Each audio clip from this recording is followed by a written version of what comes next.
Now, developing from the aims and thinking of educational philosophers in the East, now we have a slightly clearer picture of what was education in the subcontinent and what those philosophers really wanted. Let's look further and see the word siksha or shiksha has come from the Sanskrit word shash.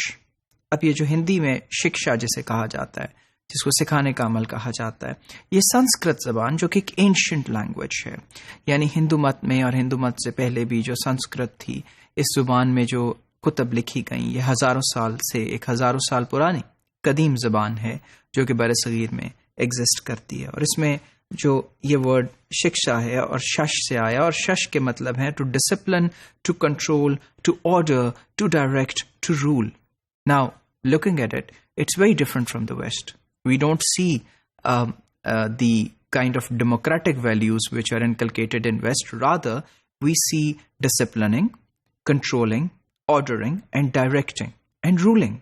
So, یہ ایک ایسے الفاظ ہیں جو کہ تھوڑے سے strong words ہیں، جن کے اندر آپ ایک طرح سے ایک خاص قسم کا دباؤ اور تحکم جو ہے اس کو دیکھتے ہیں. سو اس سے یہ بات تھوڑی واضح ہوتی ہے کہ جو ٹیچنگ اینڈ لرننگ کا عمل ہے سب کانٹیننٹ کے اندر، یہ تھوڑا ڈومینیٹڈ تھا ڈسپلن اور رولز اور ایک چیزوں کو ڈرائیو کرنے کا ایک خاص مقصد سے. Education in the traditional sense means controlling or disciplining the behavior of an individual. اور یہاں پہ ایجوکیشن اپنی ٹریڈیشنل سینس میں اس لینڈ میں کنٹرول کرنے کا نام تھا ایک شخص کے بیہیویئر کو. سو اس کو آزاد چھوڑنے کا نام نہیں ہے اس بیہیویئر کو، اور اس بیہیویئر کو خود سے ڈیولپ ہونے دینے کا نام بھی نہیں ہے. رادر کنٹرول کرنا اور ڈسپلن کرنا، یعنی اس کو کچھ ایسی حدود قیود کے اندر لے آنا جو کہ مقصود ہوں، جو کہ چاہیے ہیں ایک خاص مقصد کو حاصل کرنے کے لیے.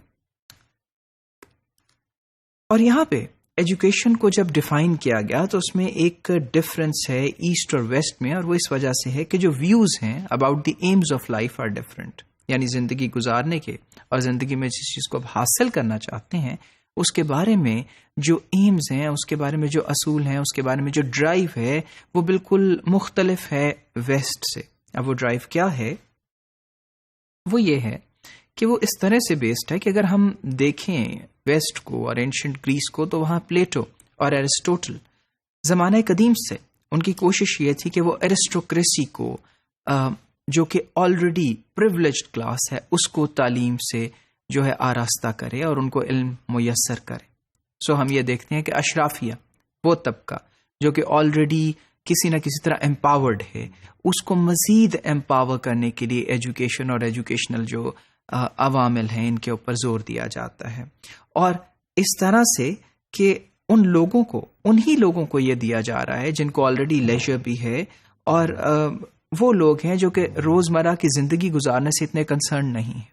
سو جنہیں آلریڈی لیجر بھی میسر ہے، جن کو اپنی زندگی میں ریلیکسیشن بھی ہے، ان لوگوں کو تعلیم دی جا رہی ہے. جبکہ اگر ہم ایسٹ کی طرف دیکھیں تو ہمیں یہ نظر آتا ہے کہ گاندھی اور ربندر ناتھ ٹیگور جیسے جو لوگ ہیں وہ یہ چاہتے تھے کہ جو انڈر پریولیجڈ ہیں اور جو میسز ہیں، جو عوام الناس ہے، جو عام عوام ہیں اور انڈر پریولیج جن کو وہ سہولیات میسر نہیں ہیں، ان کو تعلیم دی جائے، ان کو علم جو ہے وہ دیا جائے.